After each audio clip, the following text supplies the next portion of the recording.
सबका स्वागत है। मैं Vivek Bindra, motivational speaker, leadership consultant और बिजनेस कोच। आज आपको शेयर करना चाहता हूं, देश में सफेद कोट के खूनी लुटेरे आ गए हैं। ये जो डॉक्टर्स, जो हॉस्पिटल्स हैं, किसी ब्रांडेड हॉस्पिटल का नाम नहीं लूंगा आज, लेकिन आपको शेयर करना चाहता हूं कि ठीक है, पैसा कमाओ, कोई दिक्कत नहीं है, पैसा कमाओ, पर किसी की मजबूरी का फायदा मत उठाओ। आज अजीबोगरीब हालत हो गई है। मैं बेसिक फंडामेंटल बात करना चाहता हूं। मैं बिजनेस कोच हूं, बात बिजनेस की करूंगा। हमारे देश के डॉक्टर को पैसा कमाने का अधिकार है, लेकिन इनको ना पैसा कमाना आता नहीं है। इनको यह नहीं पता कि बिजनेस वॉल्यूम बढ़ा के, स्केलेबल मॉडल बिल्ड करके बहुत पैसा आराम से, जिम्मेदारी के साथ, एथिकली कमाया जा सकता है। इनको क्या है, इनको तो पैथोलॉजिकल लैब से भी पैसा चाहिए, इनको तो एम्बुलेंस से रेफरेंस का पेशेंट, उससे भी पैसा चाहिए।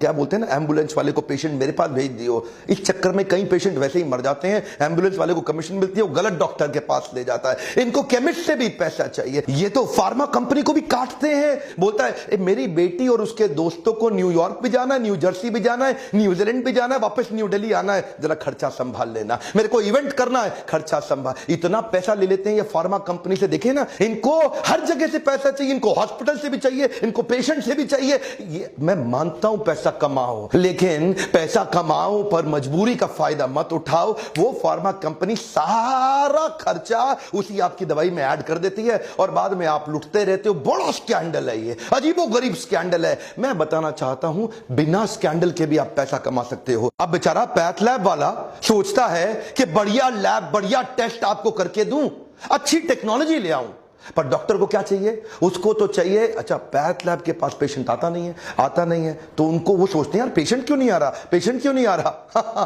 तब उन्हें पता चला डॉक्टर के पास जाओ, वो भेजेगा। अब वो डॉक्टर के पास जाते हैं, पेशेंट भेज यार, पेशेंट भेज, मुझको क्या मिलेगा? क्या चाहिए? 50% लूंगा पूरे बिल का। सुपर स्पेशलिटी वाला डॉक्टर है ना, 60% तक ले लेगा आपसे। जो आपका लैब का एक्चुअल टेस्ट की जरूरत थी वो भी नहीं होगा। ये होता है बेसिन टेस्ट। बेसिन टेस्ट क्या होता है? खून निकालो, वॉश बेसिन में डाल दो। स्कैंडल है, बड़ा स्कैंडल है। पैसा कमाना मुश्किल नहीं है, बिजनेस के मेथड सीखने पड़ेंगे। लल्लू लाल डॉक्टर बन गए। 8 लाख डॉक्टर होते हुए भी आज हमारा देश हेल्थ केयर के स्टेटस में 154वें नंबर पे आ रहा है दुनिया में। इतना पीछा, टॉप 150 में भी आज हमारा देश नहीं दिखाई पड़ रहा। हम इनको भगवान जैसा मानते हैं, ये सोचते हैं भगवान जैसा नहीं, मैं ही भगवान हूं, तो मैं लूट लूंगा, खत्म कर। ऐसे लुटेरे आए हैं। आजकल हॉस्पिटल्स सेल्स की रिव्यू करते हैं, डॉक्टर्स को रिव्यू मीटिंग में बिठाते हैं। जितना एडमिशन कराओगे उस पर कमीशन पाओगे। डॉक्टर की तो चांदी है, लगाओ, एडमिशन में डाले जाओ, हर एक को डाल दो। उसको ऑपरेशन के टारगेट, कितने ऑपरेशन कराए भाई तूने, पूछता है उससे मालिक, तूने कितने ऑपरेशन कराए? उससे क्या पूछता है? कितने एडमिशन कराए, कितनी तूने लैब में टेस्ट कराई, और कितने दिन फालतू रखा, कितनी कमाई कराई, प्राइवेट बेड वाले कितने थे, शेयर्ड बेड वाले कितने थे।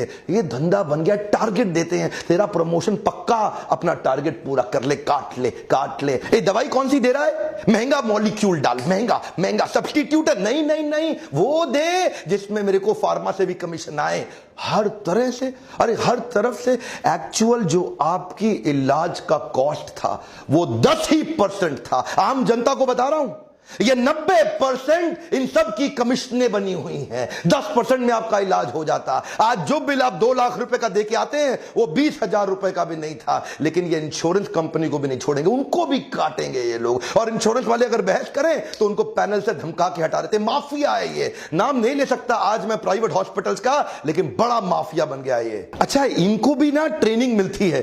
इनकी ट्रेनिंग क्या है? डॉक्टर्स को थोड़ा पेशेंट को डरा दो, पहले जबरदस्ती मत करो, थोड़ा पहले पेशेंट को डरा दो। एक बार डरा दो, फिर देगा आपको पैसा। उसको जिंदगी, रिश्ते, अपने माता पिता, प्यारे, जो मर्जी ले लो, जबरदस्ती मत बोलो। पहले थोड़ा डराओ पेशेंट को, हल्का सा धमकाओ पेशेंट को कि तू बड़ा नुकसान होने। वो अच्छा डॉक्टर साहब, जो कहते हो कर लो डॉक्टर साहब। आज ये एक झटके में जिंदगी भर की सेविंग भी खा जाते हैं आपकी। शर्म नहीं आती इनको। आपको पता है 2010 से पहले हमारे देश में एक गर्भवती मां के केवल 8.5% गर्भवती माओं के सिजेरियन हो रहे थे। आज तो क्या कहते हैं, रिस्क है जी, बड़ा रिस्क है। एक्चुअली सिजेरियन की प्रैक्टिस आई थी कि जब लाइफ एंड डेथ का मामला हो जाए तब करना है, पर यहां पे शहरों में 40% सिजेरियन हो रहे हैं। डॉक्टर कोई ना कोई तरीका निकाल, टारगेट दे दिए ना। डॉक्टर वो लोग कह रहे हैं कि जब तक नॉर्मल डिलीवरी हो नहीं जाती वो लोग वेट करेंगे। अरे नॉर्मल डिलीवरी होएगा तो बेटा हॉस्पिटल में माल कहाँ से आएगा? हाँ? और तुम्हारा सैलरी कहाँ से आएगा? Normal delivery is not possible, you must go for C section. Wait करेगा तो हम रिस्पॉन्सिबल नहीं होगा। उनको 2-4 बड़ा मेडिकल टर्म्स चिपकाने का। ये प्राइवेट हॉस्पिटल, जो ब्रांडेड हॉस्पिटल, टारगेट दिए हुए हैं। कितने सिजेरियन? तेरे कितने? बोला मेरे इतने। तेरे कितने? ये परफॉर्मर निकला है, हा, इसको प्रमोट करो। धंधा बदल गया है, कॉर्पोरेट बना दिया है इन्होंने। आज वो फेमस केस देखते हैं ना आप, किसी को उल्टी आ जाती है, 15 रुपए के ORS से काम चल जाता, पर ये क्या करेगा? ए तेरा अपेंडिक्स फट गया है, तेरे तो अपेंडिक्स फट गया है, अब क्या होगा? कुछ नहीं, छोटा सा ऑपरेशन है, बस 1.5 लाख रुपए का बिल, एक चीरा लगाया और चीरा बंद किया, हो गया, खत्म काम। एक्चुअली मैं केवल नेगेटिव बात नहीं करूंगा। देवी प्रसाद शेट्टी के बारे में पूरा देश जानता है। पद्मश्री के बाद पद्म भूषण भी मिला इनको। 23 अस्पताल बना दिए इन्होंने, 7 हार्ट सेंटर्स भी तैयार किए। ये इकोनॉमीज ऑफ स्केल पे काम करते हैं, करके दिखा रहे हैं। पॉजिटिव केस स्टडी है, ये इकोनॉमीज ऑफ स्केल पे काम करते हैं। ये क्या कहते हैं? ये कहते हैं हेनरी फोर्ड। उन्होंने पहली बार असेंबली लाइन बनाई गाड़ी की। एक जगह पे खड़े होने की जगह असेंबली लाइन में आदमी आगे, गाड़ी आगे बढ़ती रहती है, हर आदमी ऑपरेटर वर्कर अपना अपना चीज ऐड करता जाता है। कोई दरवाजा फिट करता है, कोई शीशा फिट करता है, कोई टायर फिट करता है, कोई मडगार्ड, सब अपना अपना काम कर रहे हैं ना। इन्होंने ऐसा ही किया। इन्होंने कहा कि पहली बार असेंबली लाइन बना देंगे ओपन हार्ट सर्जरी के अंदर, अलग अलग डॉक्टर्स को अलग तेजी से हाईएस्ट स्पीड पर रिकॉर्ड तोड़ तरीके से ये स्पीड से ऑपरेशन करते हैं। बोला ज्यादा ऑपरेशन कर दो, कॉस्ट कम आ जाएगी।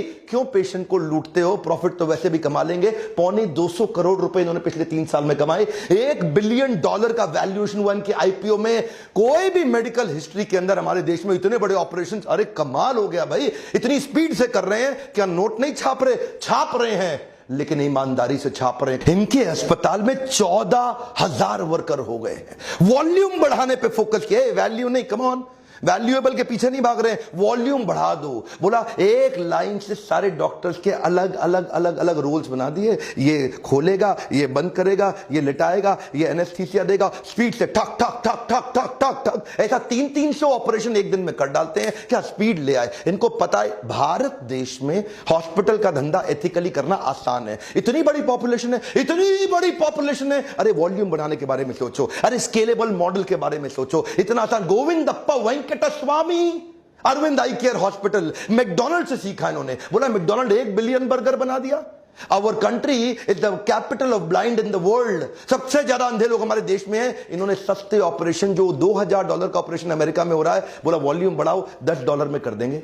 जहां बाकी डॉक्टर्स अपने पेशेंट्स के घर बार, पैसा, सोना, जमीन सब लूट लेते हैं, ये गोविंदप्पा वेंकटस्वामी ने अपने घर, जमीन और ज्वेलरी को गिरवी रख के अरविंद आई केयर चालू किया है ना। आपके सामने एग्जांपल्स हैं। टाटा मेमोरियल हॉस्पिटल, ये भी तो एग्जांपल है अपने सामने। ये लोग क्या करते हैं, ये 2 सेक्शन में डिवाइड कर देते हैं। एक सेक्शन बहुत बड़ा रखते हैं ऑर्डिनरी केयर का, जो जनरल केयर है, जिसमें सबको सर्विस देते हैं लगभग फ्री में, और दूसरी तरफ थोड़ा सा प्रीमियम सेक्शन रखते हैं। लोगों से, जिनके पास पैसा है उनसे चार्ज करो और बाकियों की फ्री सेवा। टाटा मेमोरियल हॉस्पिटल ने कमाल कर दिया। जो कैंसर की दवाई 1 लाख रुपए महीने की थी, टाटा मेमोरियल हॉस्पिटल ने वॉल्यूम बढ़ाने के चक्कर में उसकी तैयारी कर रहा है कि 1,000 रुपए महीने में, 1 लाख की कॉस्ट, 1,000 रुपए महीना। संभव है, संभव है, सब कर सकते हैं, आप भी कर सकते हैं। इसीलिए मैं कह रहा हूं कि बिजनेस करना आसान है, लेकिन लोगों को समझ नहीं आता। ये लल्लू लाल सिंड्रोम है, एक बार में काट लो। मेरा आपको आज छोटा सा रिक्वेस्ट है, इस वीडियो को डाउनलोड करके 8 लाख डॉक्टर जो हमारे देश में है, हर एक तक पहुंचाइए। देश के हेल्थ मिनिस्टर तक पहुंचाइए, आवाज बुलंद करिए। अगर आप आवाज नहीं उठाएंगे आज मेरे साथ, तो कल को आप भी विक्टिम बनेंगे, आपको भी लूटा जाएगा।